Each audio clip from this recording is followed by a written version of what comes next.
Okay. Am I audible, everyone?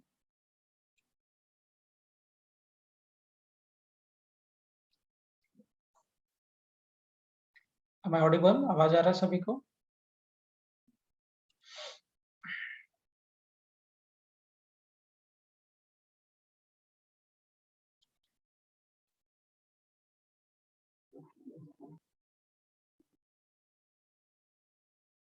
Ishita, can you hear me बेटा? आवाज आ रहा है?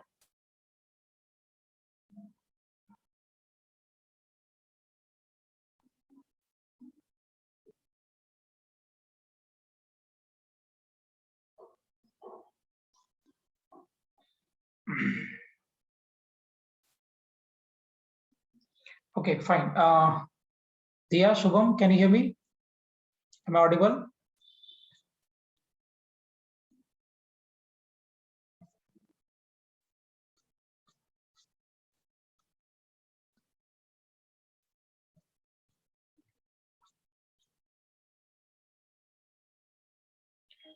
Am I audible, everyone?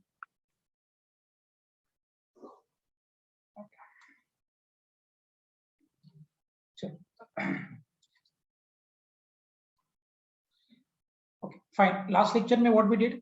क्या किया था हमने?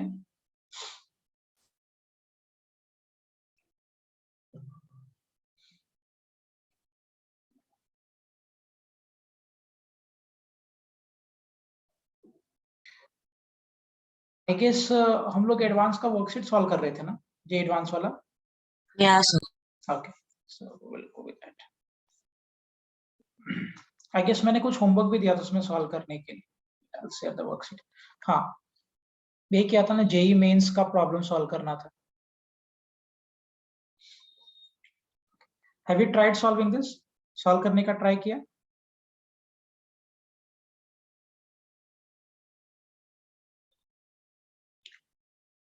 नाइशा, सॉल्व करने का ट्राई किया आपने? Yes. Okay, चलो we'll discuss this. Question number 1 क्या कह रहा है? Identify the pair whose dimensions are equal. पहला torque and work, stress and energy, force and work, and force stress. तो किसका डायमेंशन आइडेंटिकल है? तो let's go with the first one. Torque और वर्क का डायमेंशन निकाल के देखते हैं. So I hope you remember this. Torque is the force which causes rotation. तो टॉर्क को हम लोग लिखते हैं, स्केलर फॉर्मेट में लिखता हूँ, RF into sin theta, right? So torque is given by RF into what? Sin theta. So अगर आप टॉर्क का डायमेंशन लिखोगे, this is R here. So R का डायमेंशन हो जाएगा L raised to power 1. Force का डायमेंशन आपको पता है M1 L1 T minus of 2. So यहाँ से अगर मैं टॉर्क का डायमेंशन लिखूं, so dimension of torque will be M1 L2 T minus of 2. This is the dimension of torque, है ना? टॉर्क का फॉर्मूला आपको ऑलरेडी पता होगा, आर एफ साइन थीटा होता है. R is my length here, F is force, length का dimension हो जाएगा L1, force is M1 L1 T minus of 2. So from here we'll have the dimension of torque as M1 L2 T minus of 2. ये torque का dimension हो गया. दूसरा बोल रहा है वर्क. वर्क क्या होता है? सिंपल वर्ड्स में बोले तो force into displacement into cos theta. So if I want to write the dimension of work, force का लिखिए M1 L1 T minus of 2. Displacement here is length L1. Cos theta will not have any kind of dimension. तो यहाँ से work का dimension कितना होगा? M1 L2 T minus of 2. So we can see from here that dimension of torque and dimension of work are same. तो correct answer होगा option number A. Dimension of torque is same as dimension of work. तो torque का वही dimension होगा जो dimension work का हो. ठीक है? So correct answer option. अच्छा, यहां से क्या कंक्लूड हुआ है? यहां से ये कंक्लूड हो रहा है that two different quantities can have same dimension. दो डिफरेंट क्वांटिटीज का भी डायमेंशन क्या होता है? सेम. आप देखो यहाँ से टॉर्क एक डिफरेंट क्वांटिटी है, वर्क एक different quantity. Torque actually rotating force होता है, work is energy, so they are different quantities but दोनों का डायमेंशन सेम है। तो two different quantities can also have same dimension. Torque का भी वही डायमेंशन है m1 l2 t-2, वर्क का भी सेम डायमेंशन है m1 l2 t-2। So dimension of torque is same as dimension of work. Is it clear?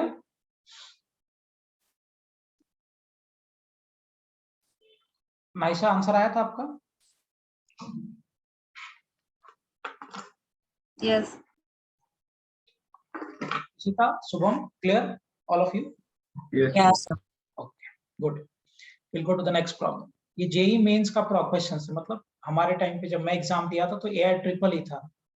AITRIPL stands for All India Engineering Entrance Examination. जब मैं पढ़ता था तभी AITRIPL ही होता था, All India Engineering Entrance Examination. Now this exam has changed to JEE Mains. इसी को JEE Mains अभी बोलते हैं। Okay, next problem is dimension of 1 by mu naught into epsilon naught. Those symbols have their usual meaning is. आपको पता है ये mu naught क्या होता है? So they are asking us to get the dimension of what? 1 by mu naught into epsilon naught. ये जो term है mu naught, this is called permeability of free space. याद होगा आपको, ये मैंने बायट-सेवर्ट्स लॉ में आपको बताया था, ये मैग्नेटिक फील्ड को इंडिकेट करता है, मैग्नेटिक फील्ड का प्रॉपर्टी है। और वैसे एक टर्म आता है epsilon not, this is called permittivity. हाँ, परमिटिविटी ऑफ फ्री स्पेस। और ये किसका प्रॉपर्टी है? So this mu naught, which is permeability of free space, is a property of magnetic field, and epsilon naught, permittivity of free space, is a property of electric field. So mu naught magnetic field का property है, epsilon naught electric field का property है। ये हमने Coulomb's law में देखा था, 1 by 4 pi epsilon naught q1 into q2 by r square, and this was mu naught by 4 pi I dl sin theta by r square. तो ये बायट-सेवर्ट्स law में हमने किया था और ये कूलम्स लॉ में हमने किया था। नाउ ये जो टर्म अगर हम देखेंगे तो स्पीड ऑफ लाइट जो होता है, लाइट का speed which is 3 into 10 raised to power 8 meter per second, that is given by under root of mu naught into epsilon naught. ध्यान से समझना, ये लाइट का स्पीड का इक्वेशंस है। सो लाइट का speed c, which is air में या वैक्यूम में 3 into 10 raised to power 8 meter per second होता है। That speed of light is given by 1 by under root of mu naught into epsilon naught. So 1 by under root of permeability into permittivity. तो अगर आप square कर दोगे इसको, so I will be having c square is equal to 1 by mu naught into epsilon. हमें पता है कि डायमेंशन जो लेफ्ट हैंड साइड में होगा वही डायमेंशन राइट हैंड साइड में होगा। बेसिकली ये स्क्वायर है वेलोसिटी का या स्पीड का।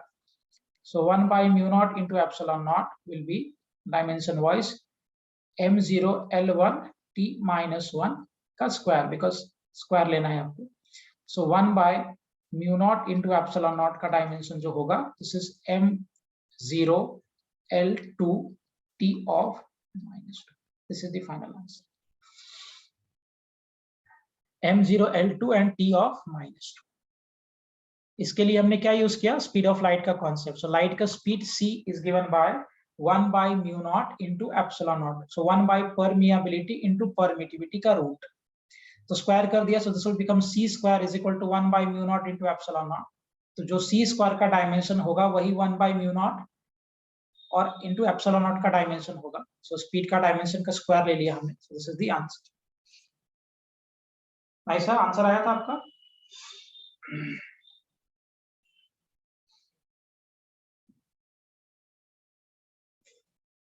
Aisha, have you got the answer?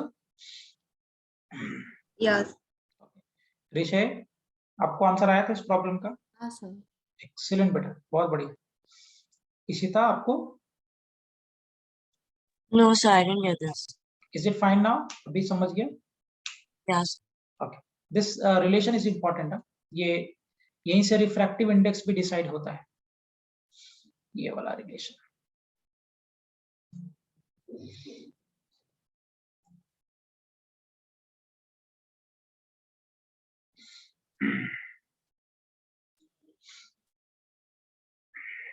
Okay, So we'll go to the next problem. It's a good question, by the way.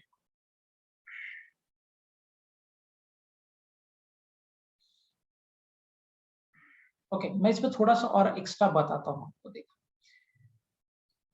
Free space में light का speed किसके बराबर होता है? अगर हम फ्री स्पेस में बात करें या एयर में या फ्री स्पेस में, तो लाइट का स्पीड c होता है ना, and this c is given by what? Under root of 1 by mu naught into epsilon naught. ये होता है ना speed of light in air और free space,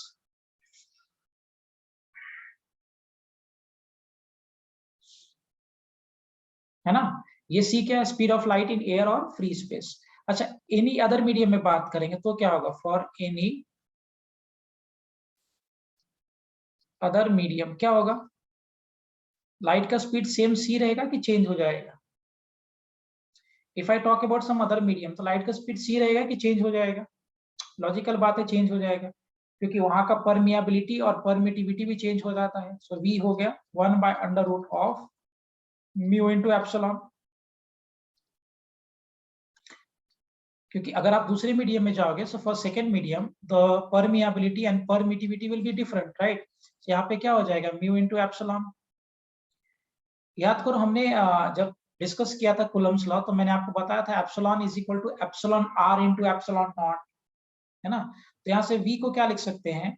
y 1 by under root of mu naught into mu r over epsilon naught into epsilon r। यहाँ जो term है mu r, ये term क्या है? Relative permeability. और ये जो टर्म है एप्सिलॉन r, ये टर्म क्या है? रिलेटिव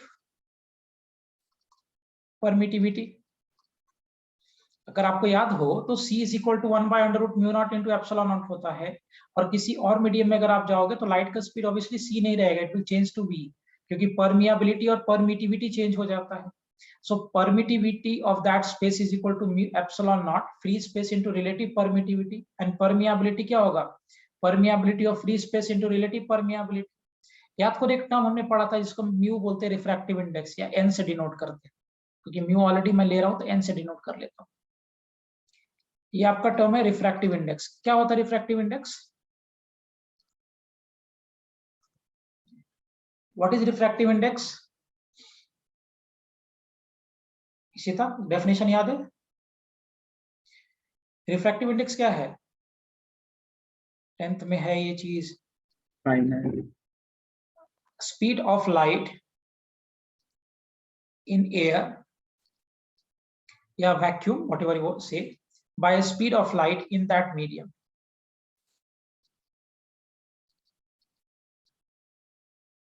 इन दैट, ये है ना, instead of air it is better to write free space.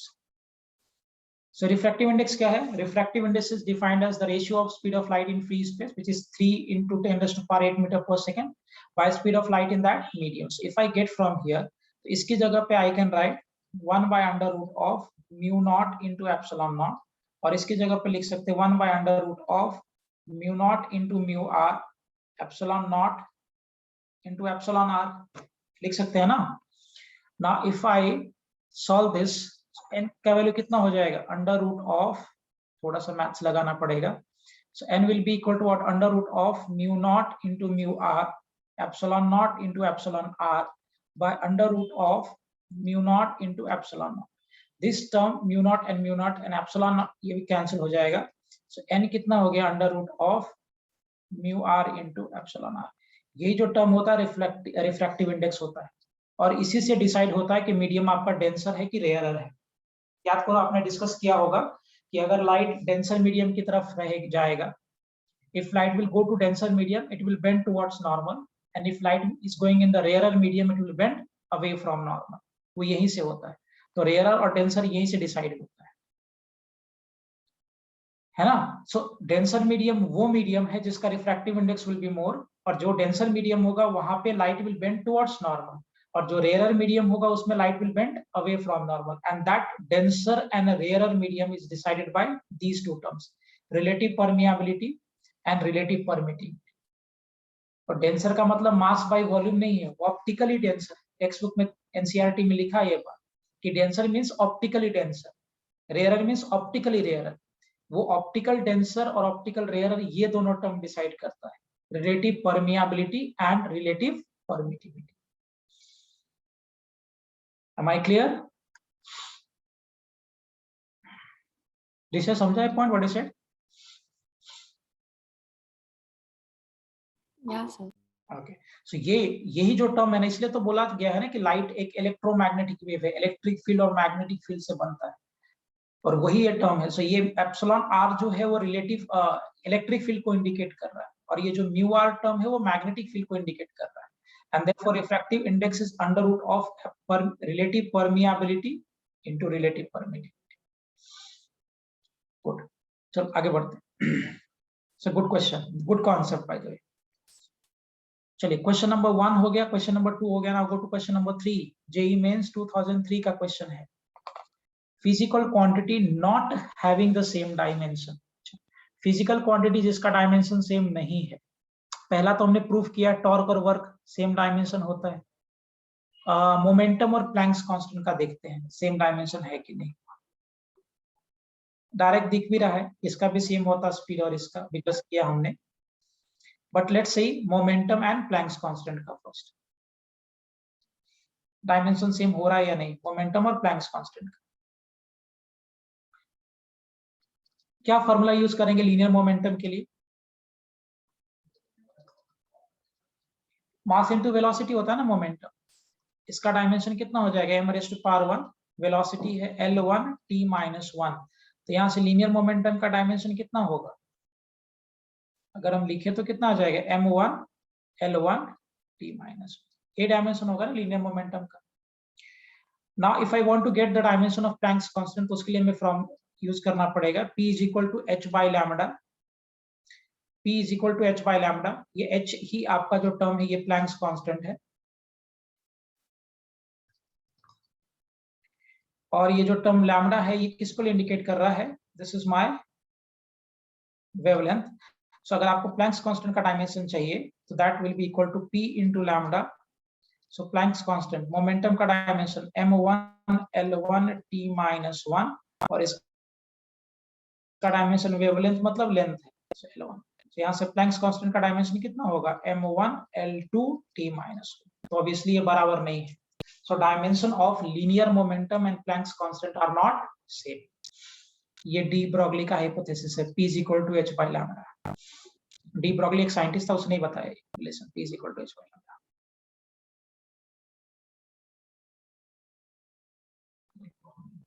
Is it clear? Mahesha answer आया था आपको इस प्रॉब्लम का, linear momentum and Planck's constant? Yeah. Excellent. Shubham आपको आया था?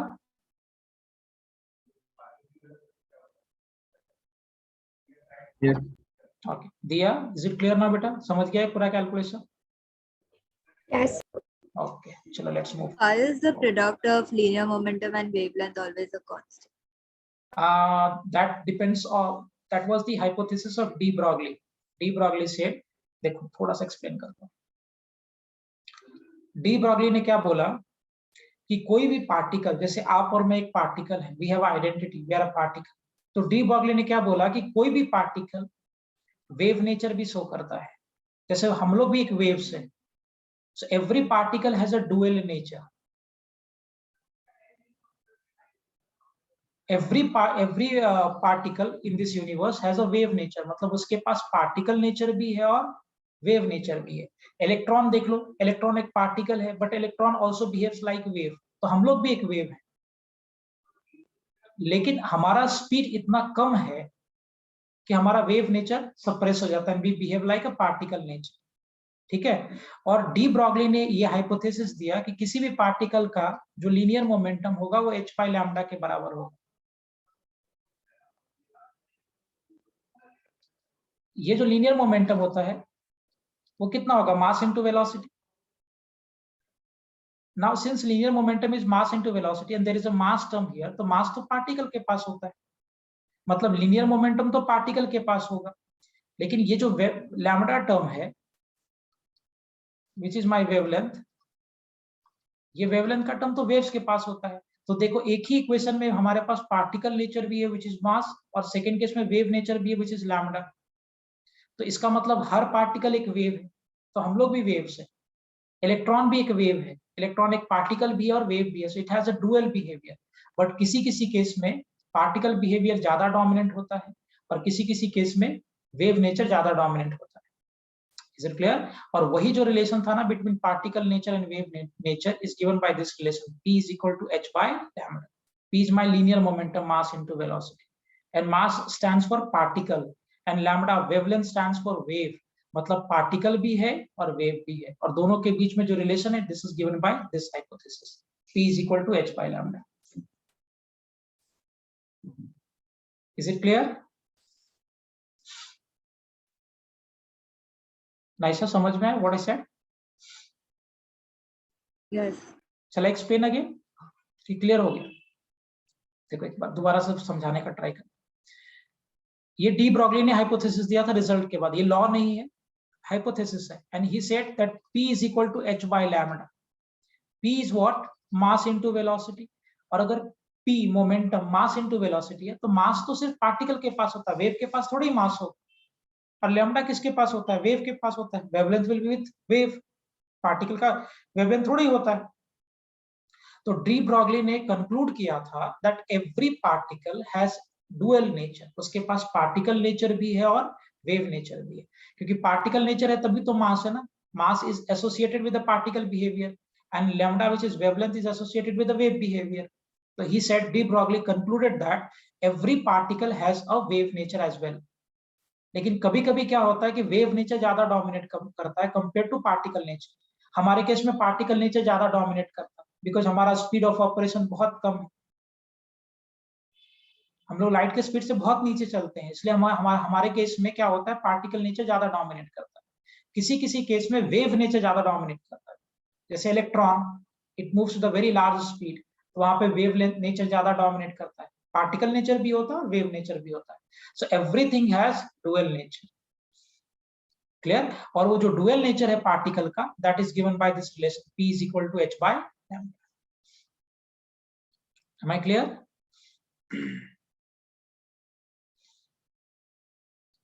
आगे बढ़ते हैं, क्वेश्चन नंबर 4। सो डुअल नेचर के ऊपर बेस्ड था वो concept Planck's constant. Question number 4 क्या कह रहा है? Which one of the following represents the correct dimension of coefficient of viscosity? Okay, इसको तो बताना पड़ेगा मुझे। Coefficient of viscosity basically friction है जो फ्लूइड्स के लेयर के बीच में लगता है। इसके लिए रिलेशन क्या यूज करोगे? स्टोक्स लॉ से चलते हैं। x f is equal to 6 pi eta r into v। यहाँ पे f फोर्स है, ईटा जो आपका टर्म है, ये ईटा ही क्या है? कोएफिशिएंट ऑफ विस्कोसिटी है ना, इसको हम लोग बोलते हैं स्टोक्स लॉ। ये जो फॉर्मूला है स्टोक्स लॉ है, ये स्फेरिकल बॉडी पे एक्ट होता है। So Stokes law says that f is equal to 6 pi eta r into v। तो डायमेंशन निकालेंगे ईटा का हम लोग। So eta can be written as f divided by 6 pi r into v। ये term force है आपका, dimension कितना हो जाएगा? m1 l1 t minus of 2। 6 pi will not have any kind of dimension, constant number है, ये l1 हो गया। वेलोसिटी का डायमेंशन होगा m0 l1 t of minus 2। So if we write down the dimension of eta here, l1 t of minus 2 by m0 l2 t of minus 2। So if you rewrite this, कितना हो जाएगा? m1 l minus 1 t minus 1।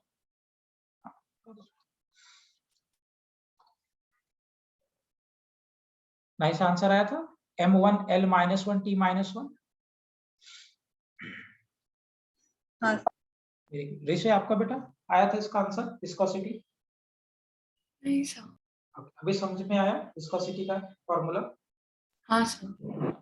अभी sir, आपको last time एक formula दिया था F is equal to minus coefficient of viscosity into area into dv by dx, so that is the general form, right? That is general form, and this Stokes law is applicable for a spherical bodies.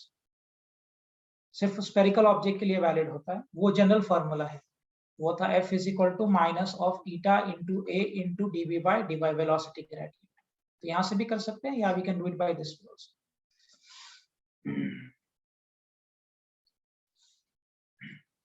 Okay, Ishita समझ गया बेटा calculation आपको? Yes, sir.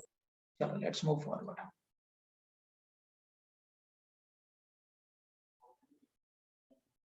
Four हो गया। Question number 5, out of the following figure which does not have identical dimensions. अच्छा, किसका dimension identical नहीं? पहला है impulse, momentum, angular momentum, Planck's constant, work and torque, moment of inertia and moment of force, मतलब torque. ये moment of force torque होता है। चलो एक एक करके सब निकालते हैं। इंपल्स और linear momentum. What is impulse Shubham? Impulse क्या है? बोलो, इंपल्स क्या है?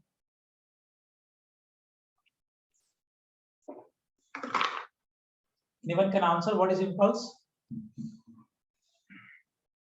देखो, न्यूटन्स का सेकंड लॉ पे चलते हैं। क्या कहता है? जो आप एक्सटर्नल फोर्स लगाओगे that will B rate of change of linear momentum, है ना? यही हमारा क्या है? Newton's second law. इसको इधर शिफ्ट कर दो। F into dt is equal to dp, मतलब change in momentum which is my final momentum minus initial momentum. ये जो टर्म होगा ना, force into time, this is called impulse. Impulse भी एक तरह का फोर्स है, but which is acting for a very very small interval of time. और यही जो टाइम हो गया ना, F into dt, इसी को हम क्या बोलेंगे? इंपल्स बोलेंगे। इसका डायमेंशन लिखना है। इंपल्स का डायमेंशन लिखोगे तो क्या होगा? फोर्स इनटू टाइम या मोमेंटम का डायमेंशन। इंपल्स का डायमेंशन कितना हो जाएगा? अगर मैं ऐसा लिखता हूँ, फोर्स इनटू टाइम, इसका डायमेंशन होगा m1 l1 t minus of 2। ये टाइम है, so this will be t1। तो यहाँ से इंपल्स का डायमेंशन कितना होगा? l1 t of minus 2। ये हो गया इंपल्स का डायमेंशन। सेकेंड केस में मोमेंटम, ऑब्वियसली सेम डायमेंशन होता है मोमेंटम का। सो मास इनटू वेलोसिटी, डायमेंशन ही कितना होगा इसका? m1 l1 t minus 1। तो ये वाला सेट का तो डायमेंशन सेम है। Impulse and momentum have same dimension. ये आंसर ऑफ कोर्स नहीं है। दूसरा है angular momentum and Planck's constant. Angular momentum कितना होता है? r into P into sine theta. r आपका रेडियस है, p linear momentum, l angular momentum है। so, ये मेरा एंगुलर मोमेंटम है। L is equal to r into P into what? Sine theta. r हो गया l raise to power 1, p हो गया m1 l1 t minus 1, mass into velocity. यहाँ से एंगुलर मोमेंटम का डायमेंशन कितना होगा? m1 l2 t माइनस, ये होगा ना डायमेंशन एंगुलर मोमेंटम का। प्लैंक्स कांस्टेंट का पूछा गया है, p is equal to h by lambda. h का कितना हो जाएगा डायमेंशन अगर आप सोचोगे तो? m1 l1 t माइनस 1, और ये लैम्डा वेवलेंथ है, सो l1 हो गया। सो प्लैंक्स कांस्टेंट का डायमेंशन कितना होगा? m1 l2 t minus 1। तो दिख रहा है मुझे कि एंगुलर मोमेंटम और प्लैंक्स कांस्टेंट का डायमेंशन क्या है? सेम। सो इंपल्स और लीनियर मोमेंटम का भी सेम था, एंगुलर मोमेंटम और प्लैंक्स कांस्टेंट का भी सेम है। ये तो सेम हो गया। डज नॉट बोल रहा है। नेक्स्ट देखते हैं वर्क और टॉर्क, इसका भी सेम होगा। वर्क का डायमेंशन कितना होता है? फॉर्मूला आपको पता है, force into displacement into what? cos theta. ये फोर्स है, डायमेंशनली होगा m1 l1 t माइनस 2, और डिस्प्लेसमेंट है, so this is l raise to power 1। cos theta will of course not have any kind of dimension, वो constant number है। तो यहाँ से वर्क का डायमेंशन कितना हो जाएगा?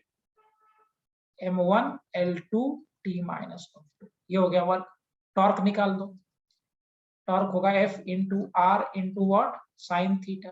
सेम वे में इसका भी डायमेंशन निकालोगे तो सेम आ जाएगा, m1 l2 t minus 2। So work और टॉर्क का भी डायमेंशन सेम है, फोर्स इंपल्स और मोमेंटम का भी सेम है, एंगुलर मोमेंटम और प्लैंक्स कांस्टेंट का। तो 3 ऑप्शन तो सेम हो गया, बच गया लास्ट फोर्थ ऑप्शन, वो भी करके देख लेते हैं। फोर्थ ऑप्शन में कह रहा है moment of inertia and moment of force. Moment of force का मतलब टॉर्क होता है। सो मोमेंट ऑफ इनर्शिया का फॉर्मूला क्या है, दिया था मैंने आपको, mr² है m1l2। तो यहाँ से मोमेंट ऑफ इनर्शिया का टॉर्क कितना होगा, m1l2 t0। टॉर्क का निकालोगे, मोमेंट ऑफ फोर्स मतलब टॉर्क हो गया rf इंटू साइन थीटा, ये ऑफ कोर्स L1 हो जाएगा, इधर से होगा m1l1 t-2। तो टॉर्क का डायमेंशन कितना होगा, m1l2 t-2। तो ये डिफरेंट है ना। सो moment of inertia and moment of force will have different dimension, बस सबका बराबर था। आंसर आया था विषय आपका? हाँ सर। एक्सीलेंट। सो बाकी सारे टर्म्स का डायमेंशन सेम था, सिर्फ एक ही टर्म बच गया था, इसका डायमेंशन अलग था, which is moment of inertia and moment of force. Moment of inertia का डायमेंशन था m1l2 t0 और मोमेंट ऑफ फोर्स का डायमेंशन था m1l2 t-। So they are having different dimensions. इसी तक समझ गया? चलिए move ahead. Sir, once can you go back? Yeah, once again.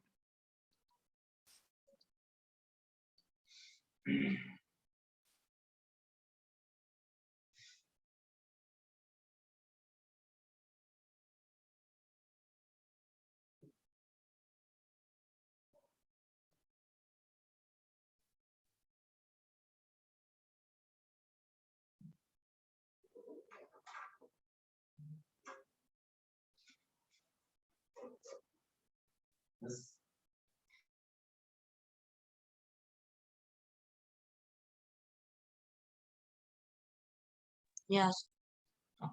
Shall I move ahead? Yeah. चलो आगे बढ़ते हैं। Question number 5 done. Now we'll go to question number 6.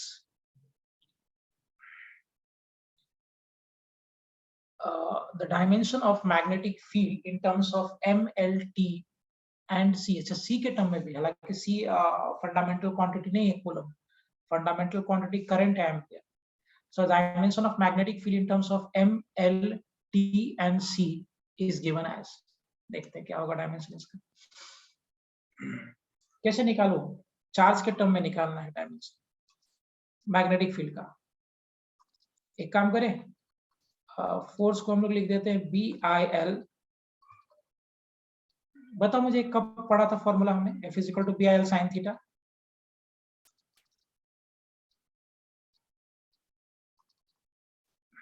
ये कब पढ़ा है formula, F is equal to BIL sine theta? If you remember, ये this was the magnetic force on current carrying conductor. किसी भी करंट कैरिंग कंडक्टर पे जो magnetic force लगता है, that is this BIL sine theta. यहां से अगर हम डायमेंशन निकालेंगे B का, F divided by IL into sine theta हो। नाउ करंट उसने फंडामेंटल नहीं बोला, उसने चार्ज को फंडामेंटल बोला। So current is equal to charge by time होता है। So if you place here, I can say B is equal to F by Q into L. This T will go up into sin theta. Now we have force here, तो dimension होगा M1 L1 T minus of 2। ये time है, सो T1, charge का C1 बोला है उसने, length का L1 हो जाएगा। सो दिस विल गो अप। तो डायमेंशन ऑफ मैग्नेटिक फील्ड कितना होगा, M1 L0 T minus 1 M1 L0 T minus 1 C minus 1।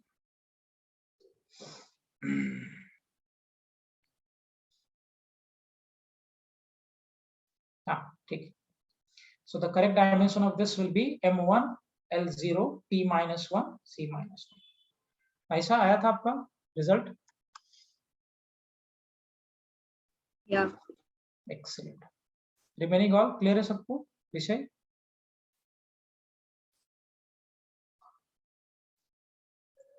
Actually current fundamental है, बट दे आर सेइंग कि करंट फंडामेंटल नहीं है, उनके हिसाब से नया प्रॉब्लम बनाया उसने, और उसमें उसने चार्ज को फंडामेंटल पकड़ा है। तो मुझे करंट को चार्ज के टर्म में रखना पड़ेगा। सो आई I will be kept as Q by T, coulomb per unit time. So time will ऊपर जाएगा.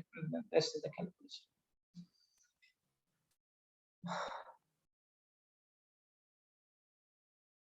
Is it clear? ऋषि आपको आया था आंसर? नहीं sir.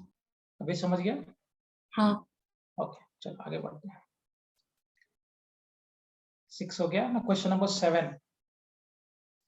A body of mass 3.513 kg is moving along x-axis with a velocity of 5.00 meter per second. ये तो orally हो जाएगा. याद करो कॉन्सेप्ट क्या दिया था मैंने. जब भी आप किसी भी नंबर को मल्टीप्लाई करते हो तो उसमें जो मल्टीप्लिकेंट में जो least number of significant figure होगा that will be there in the final answer. So whenever we multiply two quantities, और जब आप मल्टीप्लिकेशन कर रहे हो उसमें मल्टीप्लिकेंट में जो least number of significant figure होगा वही फाइनल आंसर में होगा. नाउ अगर मैं 3 momentum is mass into velocity, so we have to multiply here. Mass दिया 3.513, so it is having 4 significant figures, और वेलोसिटी दिया 5.10, तो इसमें 5.00 भी सिग्निफिकेंट है. मैंने बताया था कि डेसिमल के बाद वाला 0 सिग्निफिकेंट होता है, सिर्फ ट्रेलिंग 0 सिग्निफिकेंट नहीं होता है. तो 5.00 में 3 सिग्निफिकेंट फिगर है एंड 3.513 में 4 सिग्निफिकेंट फिगर है. तो आंसर में भी 3 सिग्निफिकेंट फिगर ही होना चाहिए. जो लीस्ट नंबर होता है वही फाइनल आंसर में आता है. फर्स्ट ऑप्शन में 17.6 we have 3 significant figure. B option में 17.565 we have 5 significant figures which cannot be there in the answer, क्योंकि आंसर में मुझे सिर्फ 3 significant figure चाहिए. ऑप्शन नंबर सी में देखो, we have 17.56, so we have 4 significant figures which cannot be there in the final answer. Last option है 17.57, वो भी नहीं हो सकता बिकॉज वहां पे भी 4 significant figure है. So B, C and D cannot be there. It will be only option number A because it is having 3 significant figures. Am I clear? विषय तुम्हारा आया था ये आंसर या समझ में आया लॉजिक अभी क्या डिस्कस किया मैंने?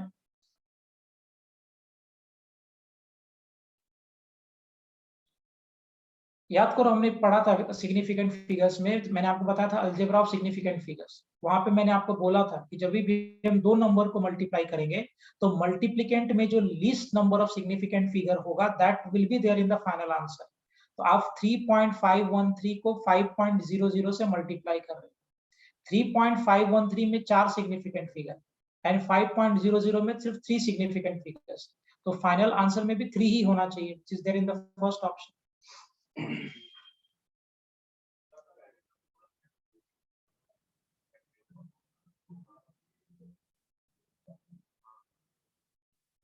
ऐसा समझ में आया what I said question number 7 में?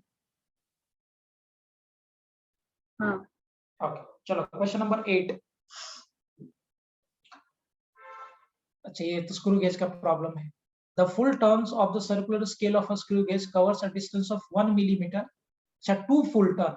सो अगर आप 2 बार घुमाते हो उसको तो 1 मिलीमीटर का डिस्टेंस कवर करता है मेन स्केल में, है ना? सो क्वेश्चन पे चलते हैं. They are saying here, so 2 full rotation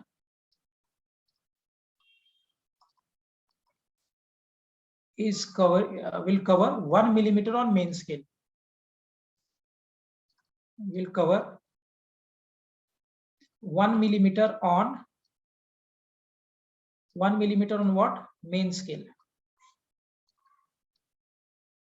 अच्छा, मुझे बताओ अगर 2 रोटेशन आपने किया है तो मेन स्केल पे वो 1 मिलीमीटर जा रहा है, मतलब एक मेन स्केल डिवीजन किसके बराबर है? याद करो मैंने बताया था 1 मेन स्केल डिवीजन मतलब एक बार आप रोटेट करोगे. हाँ, 0.5. So 1 main scale division will be equal to what? 0.5 millimetre. Okay, ये एक हो गया part. The total number of divisions on circular scale is 50. So they are saying us कि सर्कुलर स्केल पे जो नंबर ऑफ डिविजन्स है वो 50 है. Okay,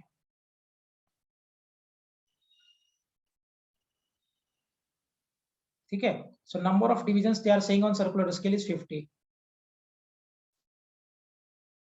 so number of division on circular scale कितना दिया हुआ है उसने 50। तो हम लोग क्या करेंगे, पहले लीस्ट काउंट निकाल लेंगे। Now what will be least count here? Least count होगा pitch divided by number of division on circular scale.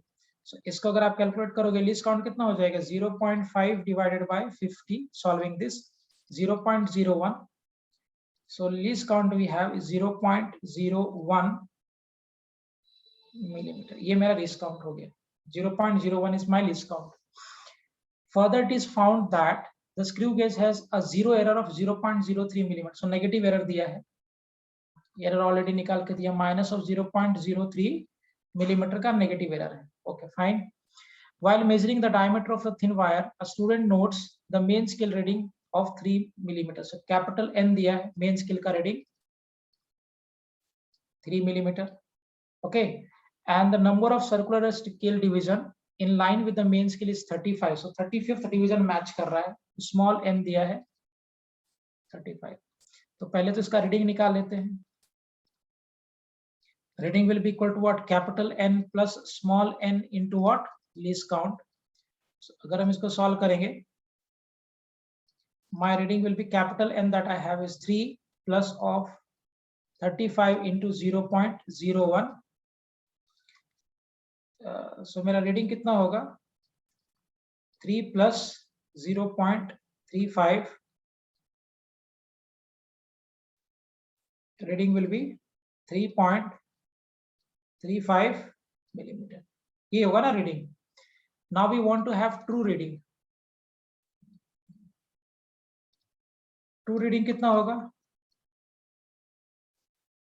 Reading minus of error करना पड़ेगा ट्रू रीडिंग के लिए। So the true reading will be equal to reading minus of error, but since we are talking about negative error तो ये add हो जाएगा basically.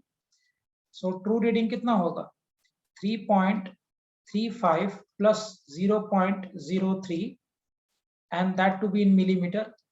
So what will be my true reading from here, 3.38 millimeter. Was that answer किसी का? Yes, sir. Very good. विषय आपको आ गया था इसका प्रॉब्लम का आंसर? Okay good. शुभम, दिया? Yes, sir. दिया, तुम्हें आया था प्रॉब्लम का आंसर? Yes, sir. ओके, चलो go to the next one. So good question, easy है, अच्छा सवाल है। फाइन, क्वेश्चन नंबर 8 हो गया, 3.38 is the answer. Question number 9 now. In an experiment, the angles of are required to be measured using the instrument. 29 divisions of main scale exactly coincide with the 30 division of vernier scale. If the smallest division on main scale is half a degree, 0.5 degree, then the least count of the instrument is. बहुत easy है। Instrument का least count कैसे निकालोगे, पहले 30 divisions हो रहा है उसका। ओके, सो कैलिपर है ये, सॉरी स्क्रू गेज है। एक मेन स्केल डिवीजन किसके बराबर दिया है, 0.5 डिग्री के बराबर दिया है। So one main scale division is of 0.5 degree. और what they are saying us कि 29 main scale division coincide with 30 vernier scale division. So 30 of vernier scale division. आपसे पूछा गया फाइंड लीस्ट काउंट, करो जरा solve. Answer is should be there in minutes. So degree में answer नहीं दिया least count, आपको मिनट में पूछ रहे हैं, करिए फटाफट।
ओके, आगे आंसर कैसे करोगे?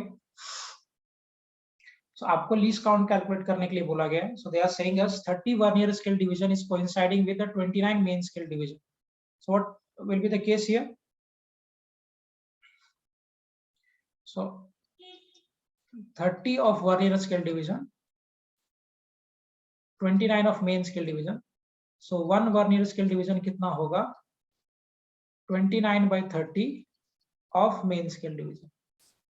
So 30 ये हो गया main scale division. So if I want to have least count, कैसे निकालोगे least count? 1 main scale division minus of 1 vernier scale division. So if we want to have least count here, so 1 main scale division minus of 29 by 30 of main scale division. Clear? Now if you solve it, so least count कितना हो जाएगा? 1 minus of 29 by 30 into what? Main scale division. So if we get the answer, so least count will be equal to what? 1 by 30. LCM लोगे तो 30 minus 29 हो जाएगा. So this is 1 by 30 of 1 main scale division is of what? 0.5 degree. Now कैसे convert करोगे इसको minute में?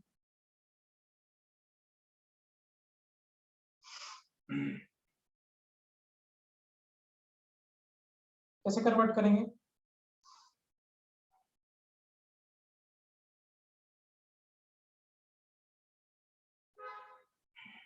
इशिता आपको पता है बेटा कैसे कन्वर्ट करते हैं डिग्री को मिनट में?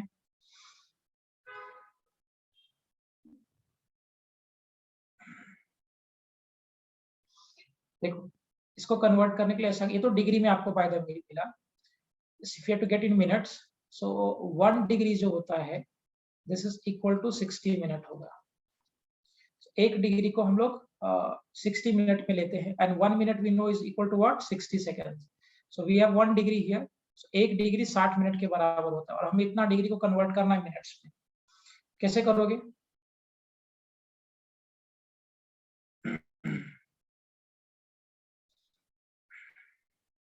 So I have 1 degree is equal to 60 minutes. I have to convert this into minutes.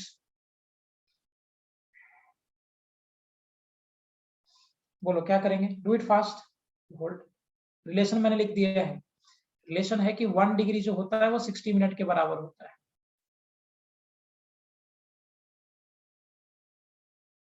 And here we have least count as 0.5 degree by 30.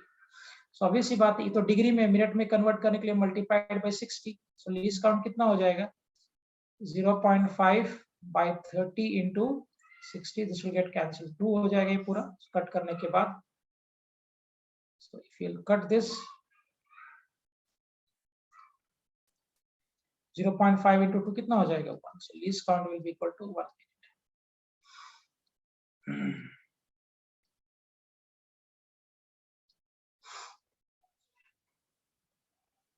Is it clear?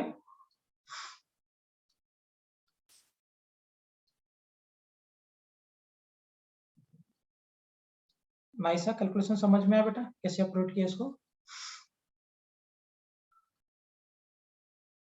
Yes. Good. विषय आपको समझ गया calculation? हाँ sir. ठीक, very good. चलो आगे बढ़ते हैं. इशिता आपको क्लियर है? Yes sir. ओके, चलो आगे बढ़ते हैं. So we have done till question number 9. Now we'll go to question number 10. The respective number of significant figures for the numbers given. Okay. पहला केस में कितने significant है? 23.023. How many significant figures we have? Obviously 5 है. 2, 3 और बीच वाला 0 भी significant है क्योंकि वो दो नॉन जीरो नंबर के बीच में आ रहा है.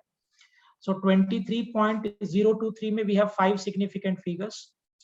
0.003 में अगर आप देखोगे तो पहले का 0 significant नहीं है because नॉन जीरो के पहले आ रहा है, तो सिर्फ एक significant figure होगा.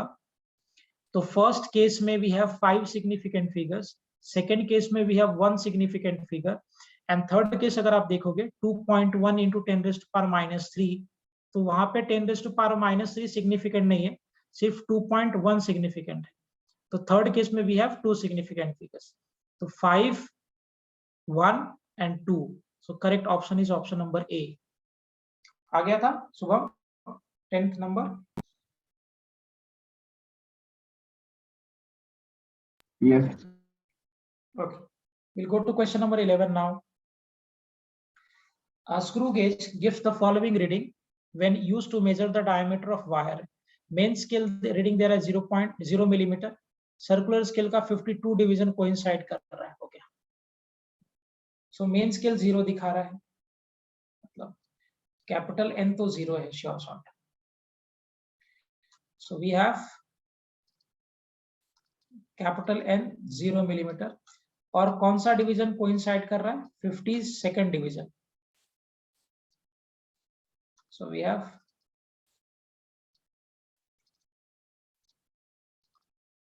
52nd division is coinciding with the main scale.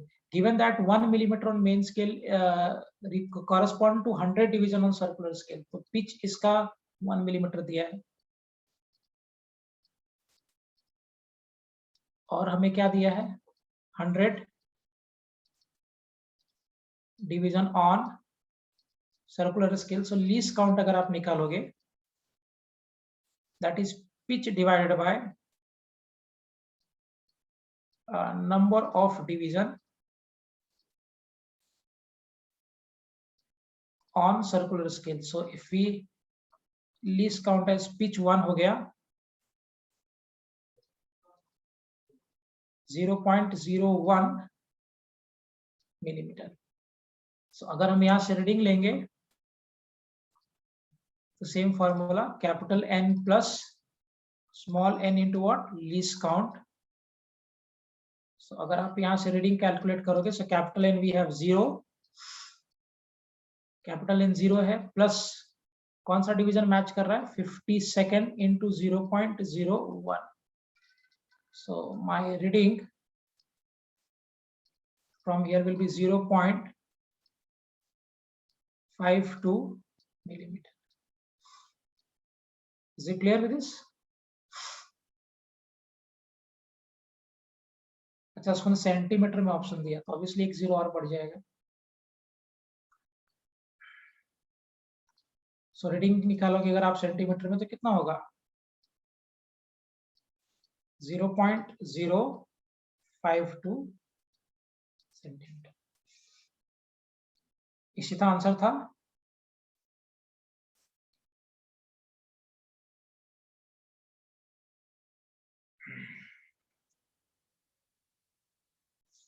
Ishita, do you have the answer for this problem? Yeah, sir. Okay, चलो आगे बढ़ते हैं. दिया क्लियर है बेटा आपको कैलकुलेशन इसका? Yes, sir. Good. Let's move forward. So we have done till question number 11. Now we'll go to question number 12 now. देखो एक बार फिर मैं करता हूँ. 12 number.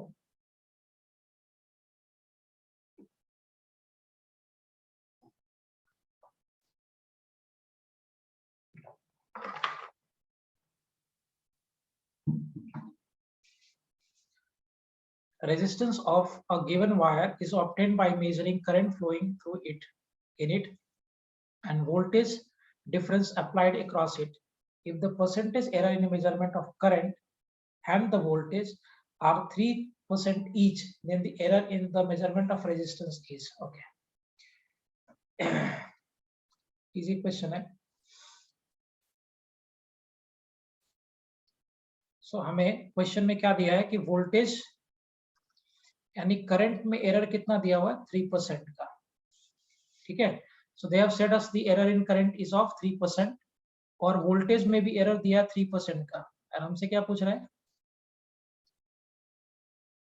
Find error in measurement of resistance. तो रेजिस्टेंस में कितने परसेंट का एरर होगा ये आपसे कैलकुलेट करना है. So what you'll do, हमें पता है V is equal to I into R. R कितना हो जाएगा? V by I. वोल्टेज मेरा 3% का है, करंट मेरा 3% का है. So percentage error in resistance will be equal to percentage error in voltage plus of percentage error in what? Current. So implies ki percentage error in resistance will be equal to 3% plus of 3%. So percentage error in resistance will be equal to what? 6%. Am I clear?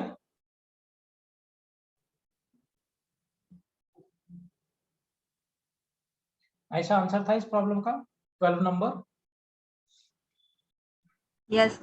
Okay चलो will go ahead. Easy problem था बहुत. Question number 13. वैसे ही reading लेंगे, vernier scale reading, मतलब main ये vernier caliper ही है. Main scale reading क्या दिया है? 58.5 डिग्रीज. ओके ठीक है. Vernier scale reading is 9 division. Given that one division on main scale corresponds to 0.5 degree, the divisions on the vernier scale is 30 and matches with the 29 division of main scale. Okay. Simple problem है, करते हैं इसको solve.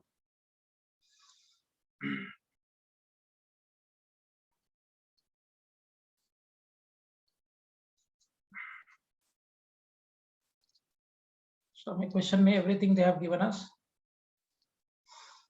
इस problem में main scale का reading दिया 58.5 degree. So capital N दिया हुआ है 58.5 degree is my capital N. Okay small n दिया है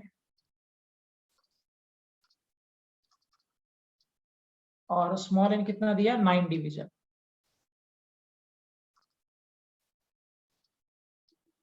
Small n it is having what? 9 division. Given that one division on the main scale correspond to 0.5 degree, so one main scale division कितना हो गया? 0.5 degree. ठीक है. And vernier scale का 30 matches with 29 divisions of main scale. So they are saying us 29 main scale division. So आपसे क्या पूछ रहा है? The angle of the prism given for the, so find the angle.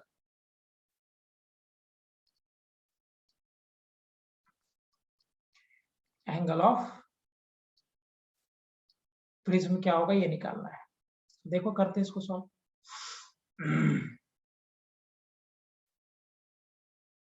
कैसे operate करोगे इसको? सो हमें दिया है that 30 vernier scale division is equal to 29 main scale division. तो पहले तो यहाँ से लीस्ट काउंट निकालना पड़ेगा हमें. तो first job is to get that least count.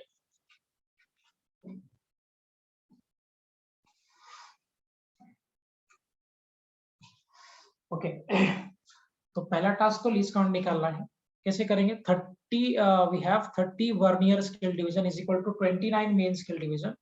So which means कि एक वर्नियर स्केल डिवीजन कितना होगा? 29 by 30 of main scale division. So if you want to have least count, ये होता है 1 main scale division minus of 1 vernier scale division. So we have least count here by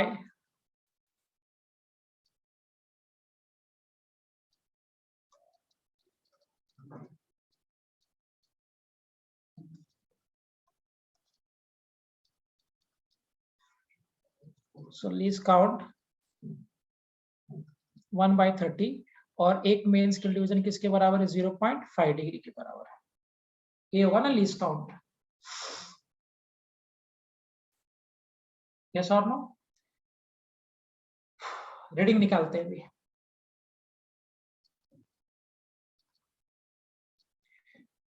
reading कितना होगा? Capital N plus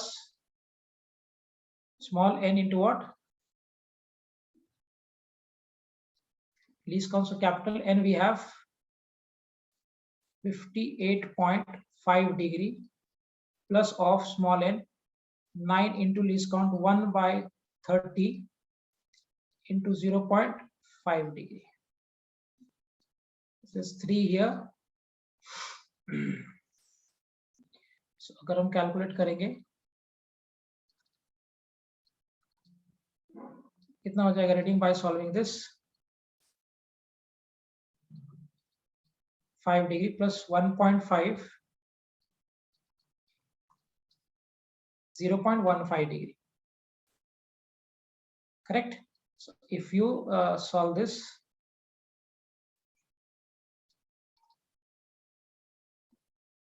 so 58.65 degree will be the right answer. And option number C. So let me see if it is right.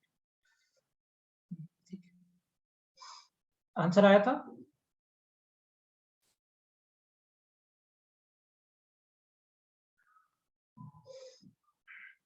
Maisha, have you got the answer इस problem का?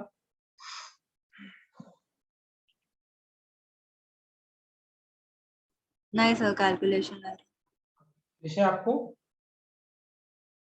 Yeah, sir. Good. Dia, Ishita, clear both of you? Answer आया था बेटा आपका खुद से? Yes, sir. Yeah, sir. Shubham तुम्हें? Yes.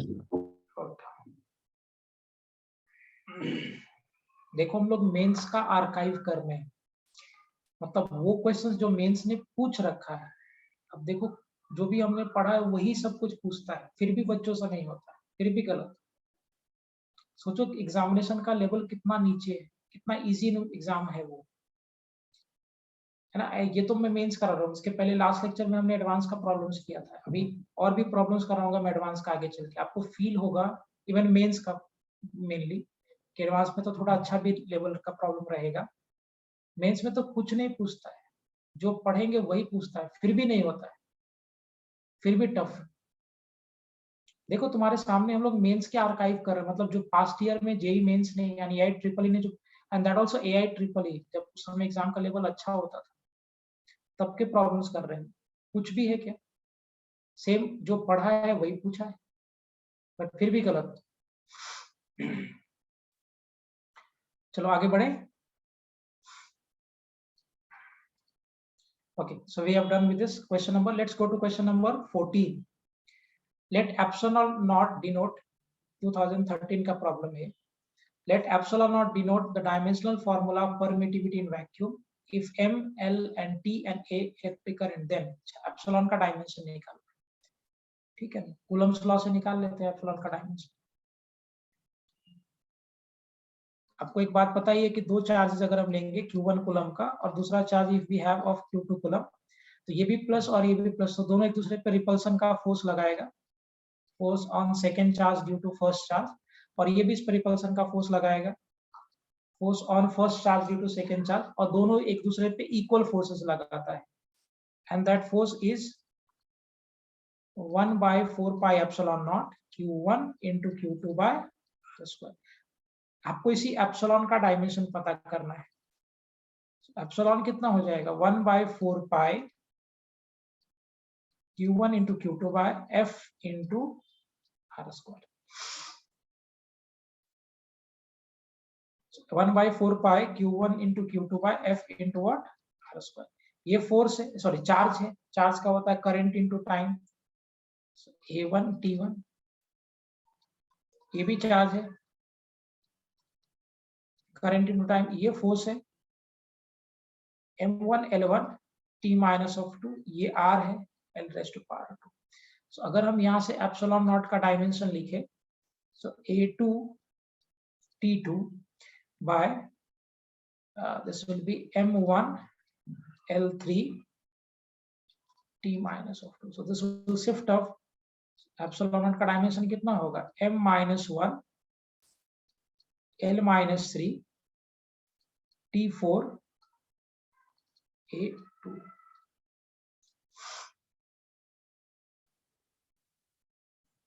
आ गया था डायमेंशन एप्सिलॉन नॉट का? सर ऑप्शंस में ये है नहीं है?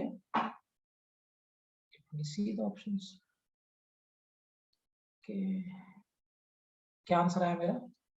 M-1 L-3 T4। okay, one second।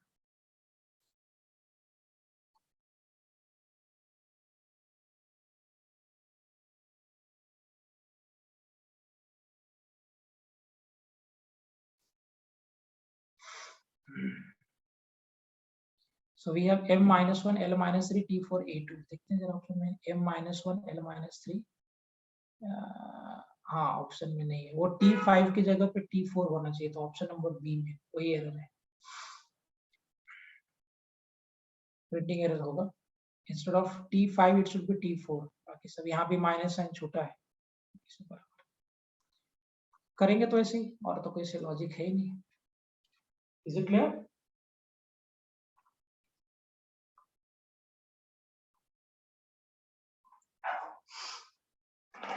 ये होगा डायमेंशन एप्सिलॉन नॉट का।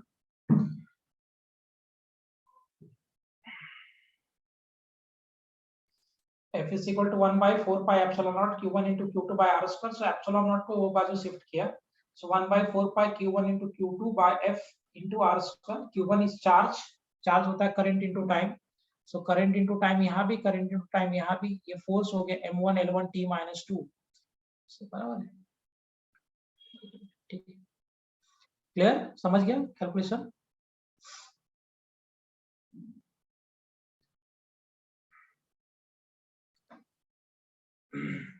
नाइसा, आपको आया कैलकुलेशन ये प्रॉपर्ली? Yes. ओके, दिया and Ishita, Shubham, all three of you clear है? Yes. Okay. Yes. Next चलते हैं। So we have done with question number 14. Now we'll go to question number 15. Okay.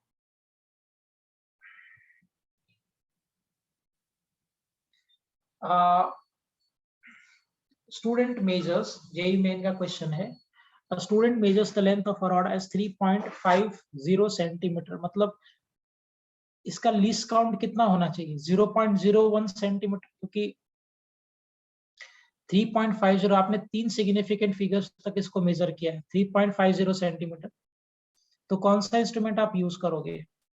एक तो है मीटर स्केल, नहीं भाई 1 मीटर से काम नहीं चलेगा, क्योंकि 1 मीटर से छोटा लेंथ हमें मेजर करना है, 0.5 सेंटीमीटर कम से कम इसका लीस्ट काउंट होना चाहिए, है ना। सेकंड कह रहा है कि vernier caliper where 10 divisions on vernier scale matches with 9 division of main scale, and main scale has 1 centimetre में 10 डिवीजन। देखो जरा इसका लीस्ट काउंट होता है क्या बराबर? मुझे इस इंस्ट्रूमेंट जिसमें मैंने लेंथ मेजर किया 3.50 सेंटीमीटर, तो मैंने लेंथ कितना मेजर किया इस केस में?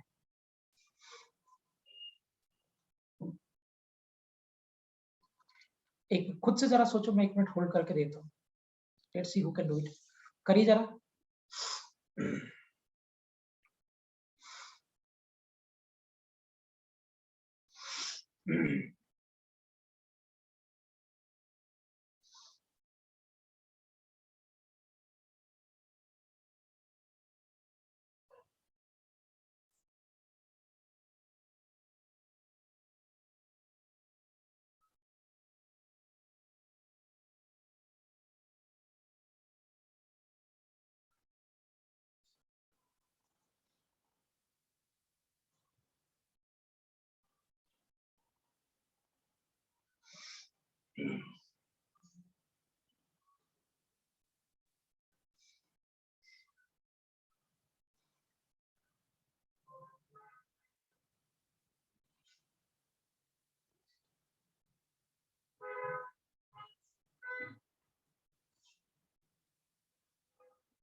करें,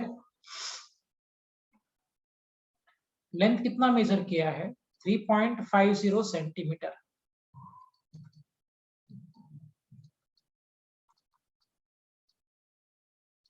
मतलब ऐसा मेजरमेंट है जिसमें इंस्ट्रूमेंट का सिग्निफिकेंट फिगर एटलीस्ट 0.01 सेंटीमीटर होना चाहिए।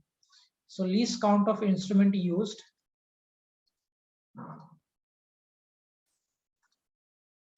काउंट ऑफ इंस्ट्रूमेंट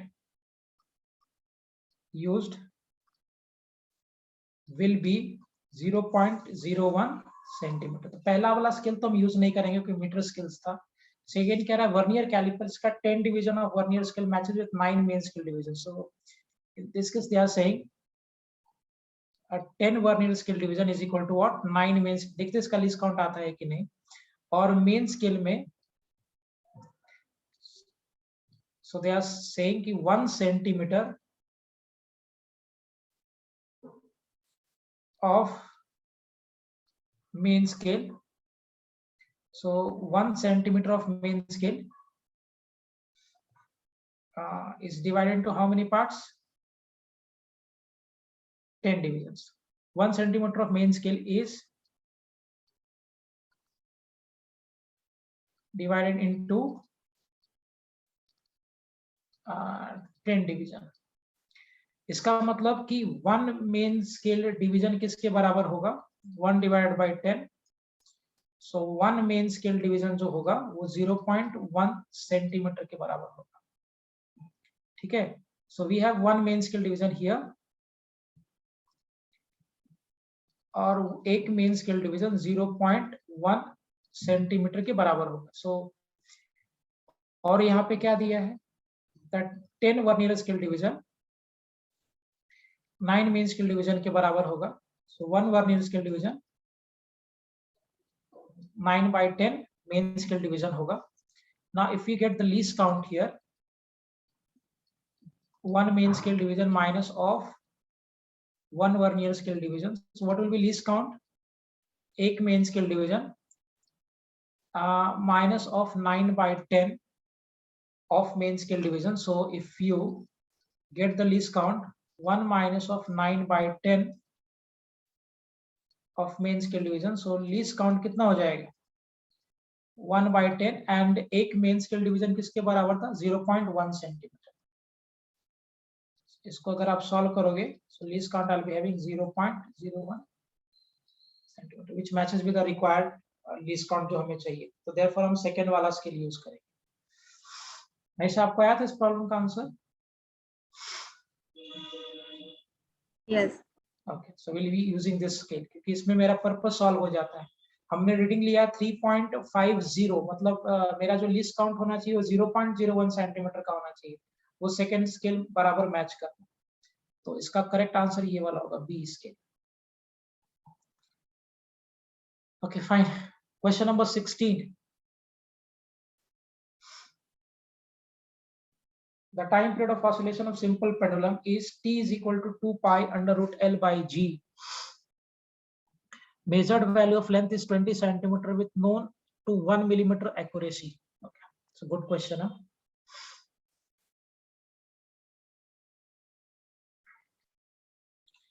So हमें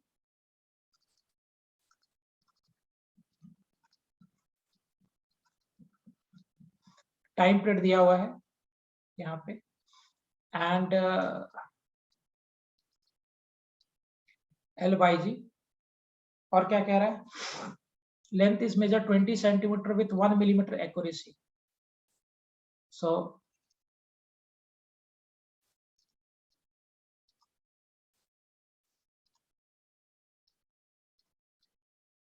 uh, 20 with 1 millimeter accuracy.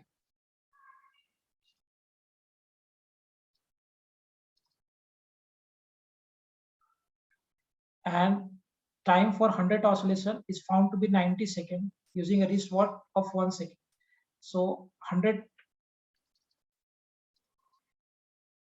time of 100 oscillation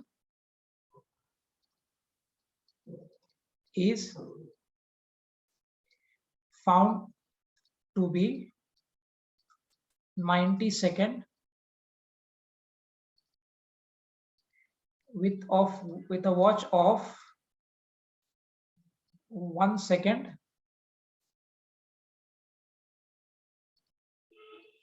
resolution. Okay, अभी आपसे आगे क्या पूछा गया है? So they are asking us to get the accuracy in the measurement of G, acceleration due to gravity. Okay. चलो करते इसको. G में accuracy पूछा है, कैसे निकालेंगे?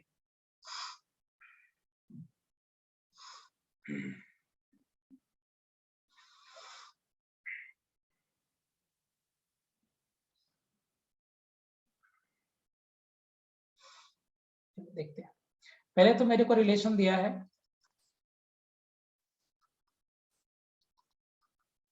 L by G squaring both sides,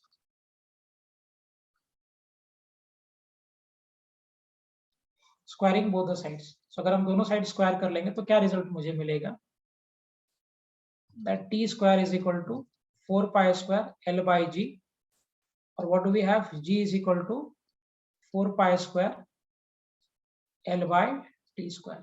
So I can say percentage error in acceleration due to gravity. 4 pi square will not have any kind of error because that is a constant number, is equal to percentage error in length plus twice of percentage error in time. ये होगा ना, पहले length में error निकालिए। 20 percentage error in length कितना होगा, delta L by L into 100%. So what is my delta L here? Error कितना दिया, 1 मिलीमीटर ना। सो परसेंटेज एरर इन लेंथ कितना होगा, 1 into 10 raised to power minus 3 by 20 centimeter. So 20 into 10 raised to power minus 2 into 100.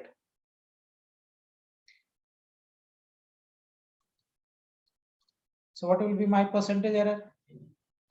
This will go up. ये होगा 10 raised to power minus 1 नीचे आएगा, so ये हो जाएगा 1 by 200 into, ये 2 0 से 2 0 कैंसिल हो गया, so 1 by 2 which is equal to what,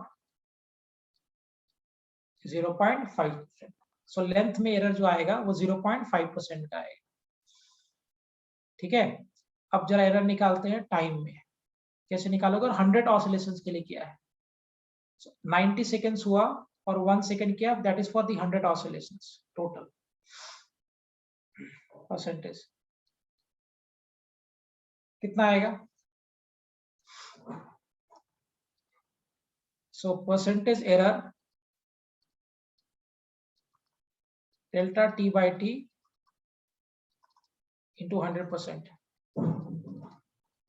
1 divided by 90 into 100, this will get cancelled. So percentage error in time,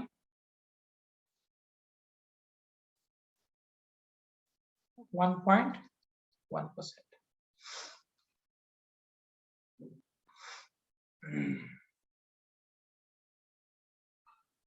हाँ है ना, कैलकुलेशन करते हैं अभी। सो हमें पता था कि percentage error in gravity is equal to percentage error in length plus twice of percentage error in time. So percentage error in gravity, length में परसेंटेज एरर कितने परसेंट का था, 0.5% प्लस ट्वाइस इंटू 1.1%, कितना हो जाएगा रिजल्ट,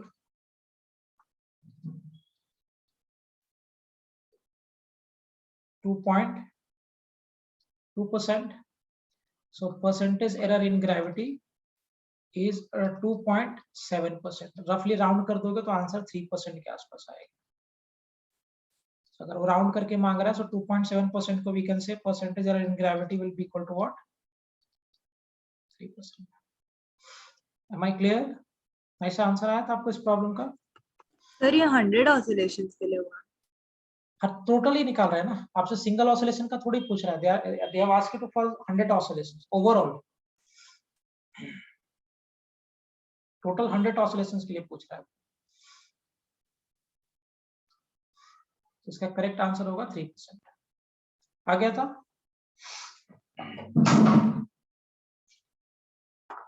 ऐसा have you got the answer? I found for 1. Okay. No, they are asking you for total 100 oscillations. Shubham आपको clear है 16 number? Yes.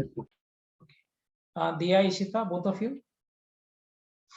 Yes, sir. Yes. Okay. Good. चलो आगे बढ़ते हैं। It's a good question, means 2015 का question है, इधर का, ये पास का ही। Question number 17।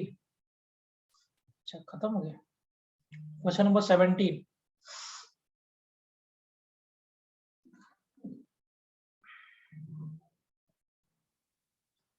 A student measures the time period of 100 oscillation of a simple pendulum 4 times. The data set up as 90 seconds, 91 seconds, 95 seconds, 92 seconds. The minimum division of the clock is 1 second. Okay. मतलब least count clock का 1 second का है. Then the reported mean time would be. Okay. करो, get the answer.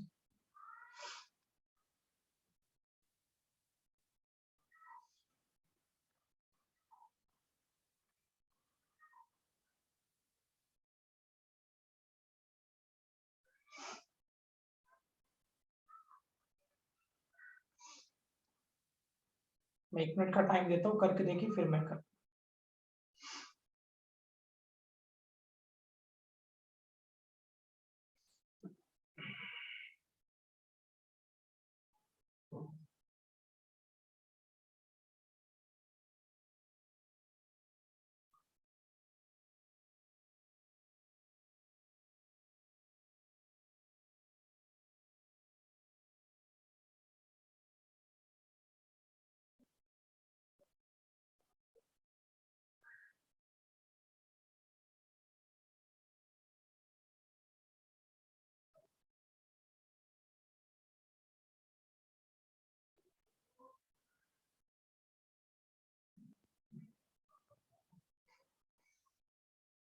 चलो देखें।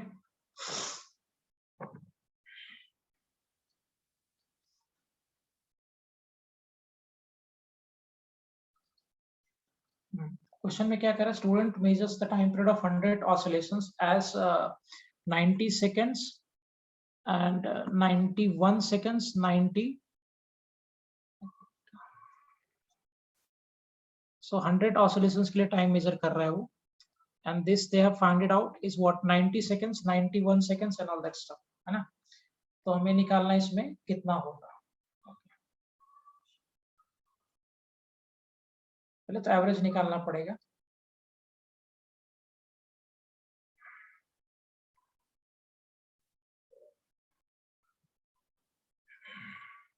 चलो देखते हैं एवरेज निकाल के।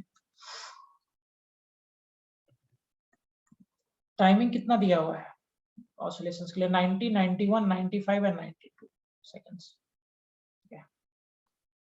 सो 90 सेकंड्स, 91 second,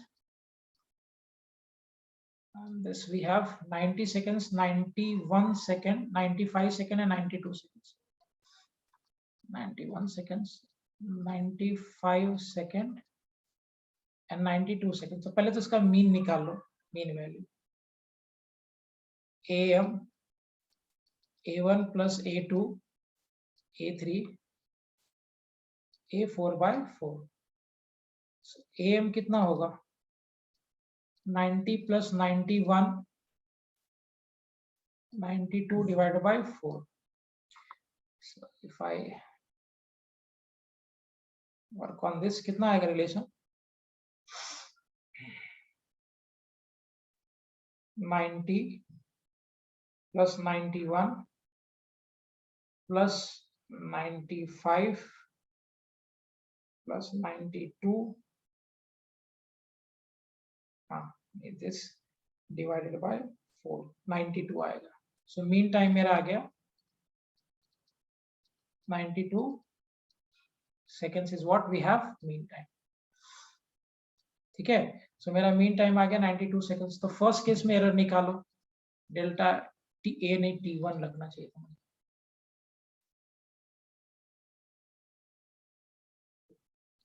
टाइम है ना, तो T में जाएंगे तो ज्यादा अच्छा रहेगा।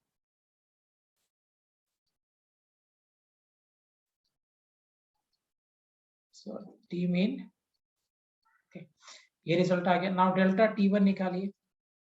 So Tm minus of T1 is 92 minus of 90, this is 2 seconds।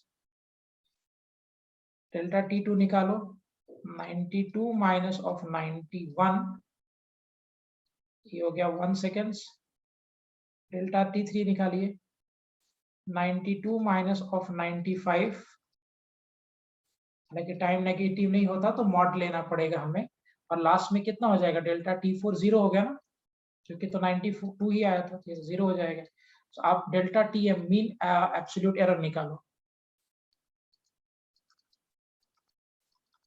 So mod of delta T1 plus mod of delta T3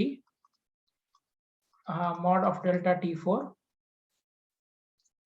by 4. So delta TM कितना आ जाएगा, mean absolute error 2 plus 1 plus 3 by 4, 6 by 4. This is 2 plus 1, 3 plus 3 6 हो गया ना। Delta TM will be equal to 6 by 4, 1.5. So which means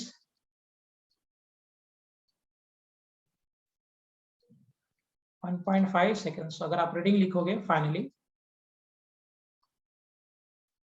सो ये होता है TM plus minus of delta T, मतलब mean value plus minus of mean absolute error. So finally मेरा reading कितना होगा, 92 plus minus of 1.5 second is the answer. आ गया था ऐसा हाँ सर, पर ऑप्शंस में नहीं है ना, ऑप्शंस में नहीं है। ओहो, ये लेना पड़ेगा, और क्या क्लोज जो होगा वही लेना पड़ेगा। इशिता आपका आया था, नहीं सर। अभी समझ में आया बेटा कैलकुलेशन पूरा, तो देख लो अच्छे से। यस ओके, दिया Shubham. Sir, can you Yes, do the sir. Last slide one? Okay okay.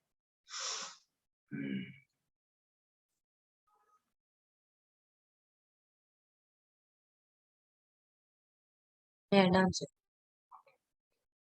दिया आपको आ गया था कैलकुलेशन पूरा अच्छे से? Yes, sir. शुभम आपको बेटा? Yes, sir. ओके, चलो गुड।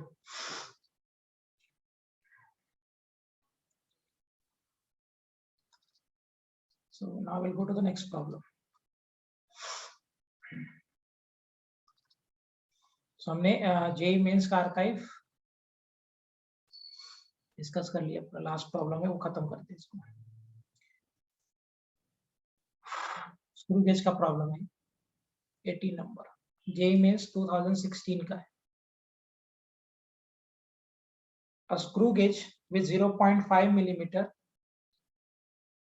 and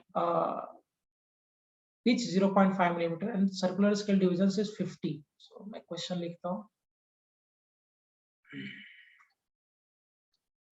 So हमें पिच दिया हुआ है 0.5 millimeter and what they're saying 50 division on circular scale. तो पहला टास्क तो यही है, लीस्ट काउंट निकाल दो। सो लीस्ट काउंट कितना हो जाएगा, pitch divided bye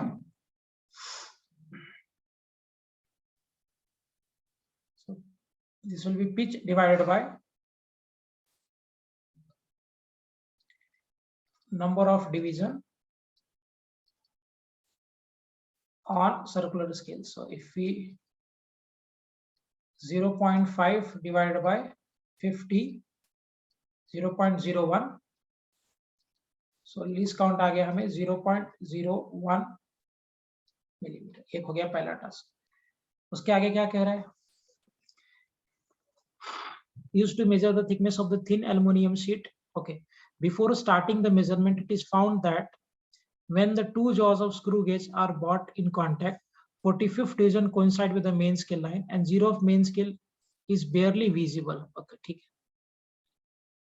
45th division है, कौन सा एरर होगा, ये पॉजिटिव एरर होगा कि नेगेटिव एरर होगा? Which type of error is that, positive error कि negative error?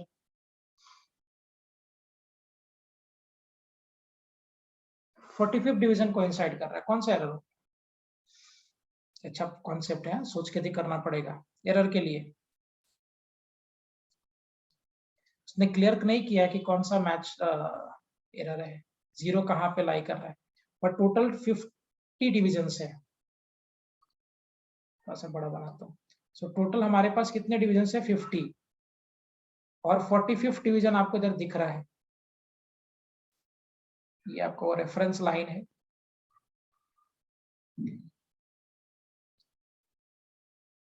Here we have like this, ठीक है। अब क्या दे रहा है कि रेफरेंस लाइन को कौन सा कोइंसाइड कर रहा है।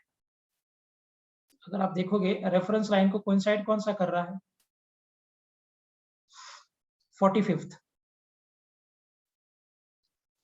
मतलब इसके आगे 46 होगा, 47 होगा, 48, 49, 50, 0, मतलब zero of circular scale is above reference line, क्योंकि फिर ऐसे घूमेगा ना, तो जीरो तो ऊपर है।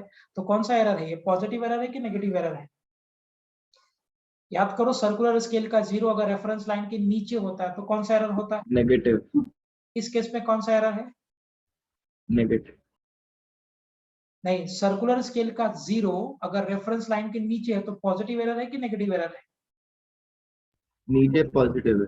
हाँ, ऊपर है तो नेगेटिव एरर। तो बेसिकली यहाँ पे दिया नहीं उसने क्लियर करके, बट ऑब्वियस सी बात है कि 50 है मतलब 45, तो जीरो इधर ही होगा।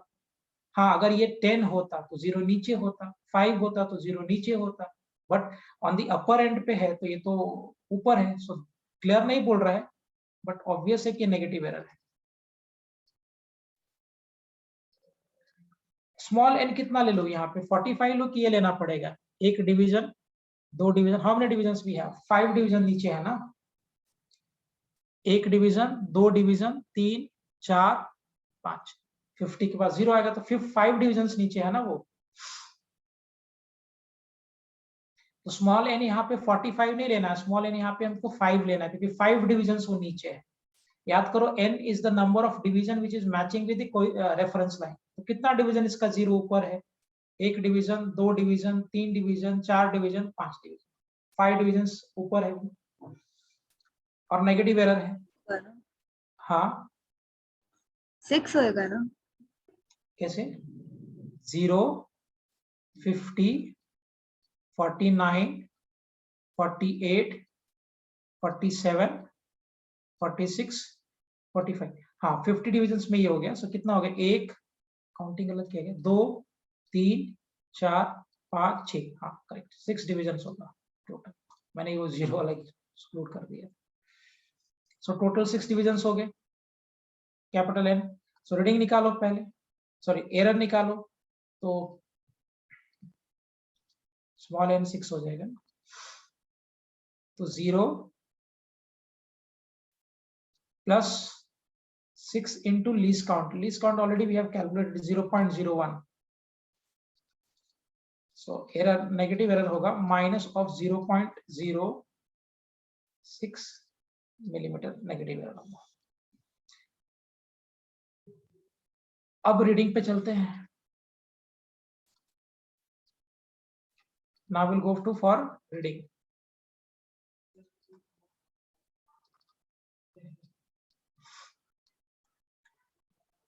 रीडिंग में क्या कह रहा है? What is the thickness of the sheet if the main scale is 0.5 millimeter and 25 division coincide कर रहा है? So main scale, और ये कितना है?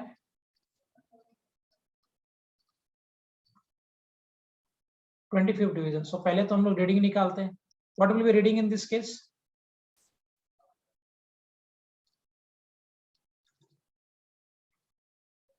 Small n into what? Least count. 5 plus 0.01,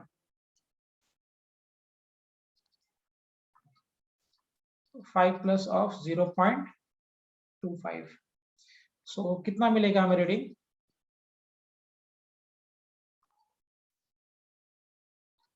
5.25 millimeter. अच्छा मेन स्केल पे सिर्फ 0.5 है, मैंने 5 ले लिया, 0.5 है। तो 0.5 है, तो कितना हो जाएगा 0.75 मिलीमीटर, यही होगा ना। लेकिन इससे काम चलने वाला नहीं है, हमें एरर्स निकालना है, और एरर कितना हो गया 6 डिवीजन, सो 0.75 प्लस 6।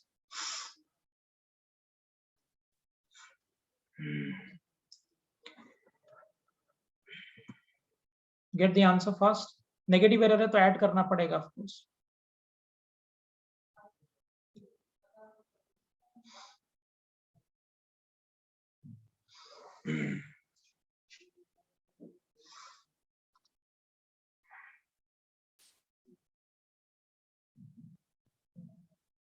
यहाँ पे 6 लेंगे कि 5 लेंगे, मुझे चेक करने दो।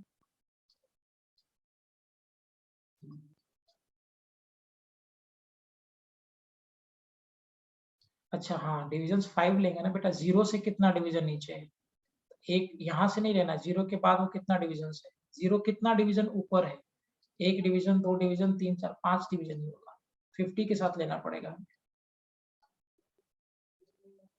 सो 5 डिविजन लेंगे हम लोग, 0.05। सो 0 मतलब 0 कितना डिवीजन ऊपर और कितना डिवीजन नीचे है, तो 0 के बाद ये 50 हो गया, 49 48 47 46 45। सो 0 यहाँ से 5 डिवीजन ऊपर है, वो लेना पड़ेगा। 0 is 5 डिवीजन अबव। सो ये रीडिंग आया, and now we want to get the true reading. कितना होगा ट्रू रीडिंग? एरर को ऐड करेंगे, सबट्रैक्ट करेंगे?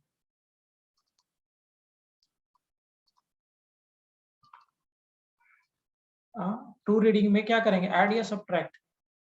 सो true reading will be equal to, negative error है ऑफ कोर्स हमें ऐड करना पड़ेगा, plus of error, that means true reading will be 0.75 plus 0.05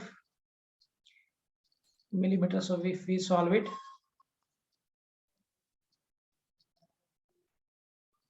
0.80 millimeter is the answer. नहीं सर समझ में है बेटा, मैंने 5 क्यों कर दिया यहाँ पे?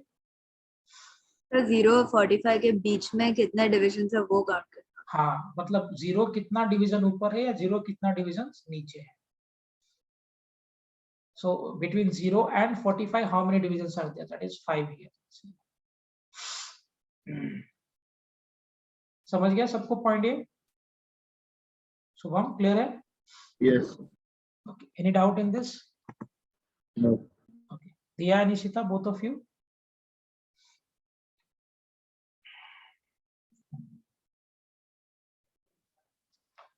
Ishita, clear?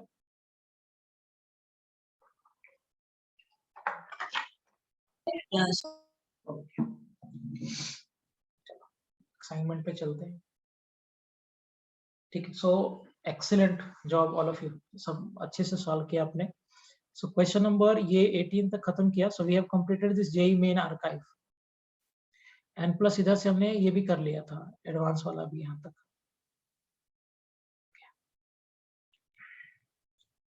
फाइन, नाउ इसके बाद आप इस टॉपिक पे चलोगे मोशन में, है ना? अच्छा नहीं, मोशन में मत चलो, मैं आप एक काम करता हूँ, इसका जो टेस्ट होगा ना उसके बाद टेस्ट पेपर डिस्कस करेंगे। साल विल डिस्कस टेस्ट पेपर। तो टेस्ट कभी रखे? मुझे एक बात बताओ, I want to keep test before Sunday's lecture, so when can be keep the test full portion? Sunday के पहले कभी रख सकते हैं, संडे के पहले? Is it good if I keep on Saturday, maybe in the late evening around 8 to 9:30 or 9 to 10:30, something like that? Classes है? Okay. So Saturday morning. Morning will work, everyone? Sir, I have a class. Morning before 11. Okay, before 11. Ishita, you have a class. Up to what time you have class? on Saturday? 8 to 10. 8 to 10. So I'll do one thing. Saturday को मैं morning में link open करूँगा and then I'll close the link. And इसी तरह when you will attend the exam ना तो मुझे एक message डाल देना. I'll open the link for 1 more hour and then I'll close. Okay, sir. Okay, good. So maybe you can attempt the test in afternoon and remaining all of you. दिया आपको चलेगा ना Saturday morning? Yes. Okay. So rest सब लोग Saturday को morning में because मुझे Sunday से पहले वो करना है क्योंकि मुझे Sir, I can give the test at 11. Okay, fine. So just remind me. I'll open the link. Yeah. एक बार मैसेज मुझे कर देना, मैं लिंक ओपन कर दूंगा। मेरा प्लानिंग क्या है ना, I want to have 2 test, एक अभी करके उसको डिस्कशन करेंगे संडे को, होपफुली संडे को कंप्लीट नहीं होगा तो नेक्स्ट वेडनेसडे को फिर से डिस्कस करेंगे उसी पेपर को, because we will have 45 questions. तो एक क्लास में हार्डली आई कैन गेस 30 तक हम लोग खत्म कर लेते, तो नेक्स्ट क्लास में फिर से करेंगे एंड +1 जेई का assignment also I give. So next Sunday and Wednesday हम लोग टेस्ट पेपर का डिस्कशन प्लस एक जेई एडवांस का असाइनमेंट करेंगे on this. Assignment will be on unit and dimension and test तो पूरा सिलेबस का होगा as I have already said. So test में unit and dimensions included. हाँ, this time I'll keep unit dimension also. Unit dimension, vernier caliper, screw gauge and errors include करके पूछूंगा इस बार test में, because we have done some I guess 30-40 questions तो हमने कर ही लिया unit dimension, so we can have test on this, है ना। तो संडे को और वेडनेसडे को हम लोग टेस्ट पेपर का डिस्कशन करेंगे प्लस असाइनमेंट सॉल्व करेंगे जो मैं दूंगा आपको, and before next Sunday also we'll have one more test maybe on the next Saturday। तो ये coming Saturday भी और उसके बाद वाले Saturday में भी 2 बैक टू बैक टेस्ट होगा, नीट पैटर्न 45 क्वेश्चंस का, फिर उसको डिस्कस करेंगे। ये होने के बाद तो हम लोग शायद 4500 क्वेश्चंस, 45 + 45 90 एंड प्लस कुछ एक्स्ट्रा, सो 100 और 125 क्वेश्चंस के आसपास सॉल्व कर लेंगे, 125 या 100 क्वेश्चंस के आसपास। उसके बाद I'll start with a new chapter which is circular motion, है ना। इतना होने के बाद so that हमने 9th में जो किया है उसके ऊपर 2 छोटे छोटे टेस्ट प्लस एक बड़ा टेस्ट अभी तक हम कर चुके हैं। अभी तक 3 टेस्ट किया ना हमने बेटा, कितने 3 टेस्ट किया ना हमने शायद, एक 45 क्वेश्चंस का और बाकी शायद 30 और 25 क्वेश्चन ऐसा कुछ तो था ना। Yeah. Okay, so we have done 3 tests on 9th, 2 और करूंगा 45 + 45, so total 90 और क्वेश्चंस करेंगे हम लोग। ये होने के बाद हमारा 9th का एक शॉर्ट रिवीजन हो गया and then we have done this unit and dimension, इसका भी टेस्ट रहेगा and then will start with circular. तो अब आप सर्कुलर मोशन पढ़ने के लिए कैपेबल हो जाओ। सो नेक्स्ट वीकेंड, ये कमिंग वीकेंड और इसके बाद वाला वीकेंड के बाद जो नेक्स्ट क्लास होगा वेडनेसडे को, on that will start circular motion. Is it clear? हाँ, because I want to revise 9th completely, जो हमने 9th में किया। देखो 9th में हमने ज्यादातर theoretical point of view से किया था, थोड़े प्रॉब्लम्स भी किया था। इस कोर्स में ज्यादा मैं प्रॉब्लम पॉइंट ऑफ व्यू से कराऊंगा, क्वेश्चंस इस कोर्स में ज्यादा करेंगे, तो आपको धीरे धीरे कमांड आएगा। तो समझ में आ गया ना क्या बोला मैंने। ये संडे को भी, सैटरडे को टेस्ट होगा, डिस्कशन संडे को, और उसके बाद वेडनेसडे को डिस्कशन होगा, फिर कमिंग सैटरडे को भी टेस्ट होगा, उसका भी डिस्कशन होगा पेपर का। So total 90 questions and plus assignment, तो 100 या 125 क्वेश्चंस करेंगे और उसके बाद हम लोग स्टार्ट करेंगे सर्कुलर मोशन, नया टॉपिक। तो अभी तक हम लोग लीनियर मोशंस में थे and now will switch to circular motion. Is it clear? Nice, समझ में आ गया टेस्ट का फॉर्मेट क्या है? Yeah. Okay, both the tests will be of 45 questions each, जो नीट का पैटर्न होता है। 1 आवर मुझे आइडियली देना चाहिए था, बट मैं थोड़ा ज्यादा दे रहा हूँ बिकॉज आपके लिए बहुत एक्स्ट्रा है। So I will give you 1 hour 30 minutes for 45 questions, correct answer +4, wrong answer -4, proper NEET pattern, है ना। टाइमिंग सिर्फ ज्यादा दे रहा हूँ, टाइमिंग आइडियली 1 घंटा होता है फिजिक्स के लिए, 45 questions 1 hour, but I will give you 1.5 hours। Is it clear, Diya? Yes, sir. चलो ठीक है, so we'll close for now. आज के लिए बस हो गया। Sir, I had a doubt in error in case of division. हाँ बोलो। Sir, उसमें हमें एक स्टेप पे आता है delta x by x is equal to delta a by a minus delta b by b, और फिर एंड में हम उसको प्लस लिख देते हैं। नहीं, प्लस नहीं लिखते थे, प्लस माइनस लिखते थे. So if I am saying here that x is equal to a by b, ना एरर करना है, x is equal to a by b, and if want to have the errors here, तो क्या करोगे? Take log both the sides. मैं prove करता हूँ इसको. Taking log both sides. Taking log both sides. If you will take log both sides, बेटा तो क्या आएगा आपको? That log of x is equal to log of a by b, है ना? So log a by b का formula आपको पता है. So we can say log x is equal to log a minus of log b. बोल सकते हैं ना? Log a by, हाँ. Now if you remember, अगर आप log x को डिफरेंशिएट करोगे dx के रिस्पेक्ट में तो क्या आएगा? 1 by x. तो instead of this, can I say d log x as dx by x? Yeah. So differentiate this both the sides. So I can say d of log x is equal to d log a minus of d log b. So instead of d log x, I can write dx by x is equal to dA by a minus of dB by b. D means delta change. D will indicate the smaller change and delta will indicate the larger change. So I can say here that delta x by x is delta a by a minus of delta b by b. So error है मतलब positive side में भी error जा सकता है और negative side में भी जा सकता है. So we'll add plus minus sign on both the sides. तो क्या रिलेशन मिलेगा हमें? Plus minus of delta x by x is equal to plus minus of delta a by a, and plus minus is minus and minus minus is plus delta b.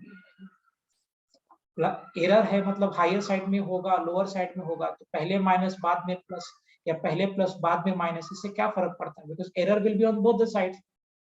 मतलब measured value अगर 5 है तो 5 plus error भी हो सकता है और 5 minus भी एरर भी हो सकता है. उसके बीच में we can have any values, right? तो यहाँ से हम क्या लिख सकते हैं? We can also write this as plus minus of delta x by x is equal to plus minus of delta a by a and plus minus of delta b by, can be written like this.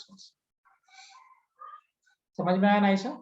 Because जो आपका measured value है उससे plus में भी error जा सकता है और मेजर्ड वैल्यू से माइनस में भी एरर आ सकता है, इसलिए मैंने प्लस माइनस लगा दिया.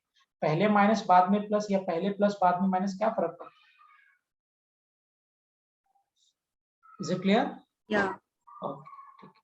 समझ गया ना पॉइंट ये? यस. चलो ठीक है. Okay, bye. Bye sir.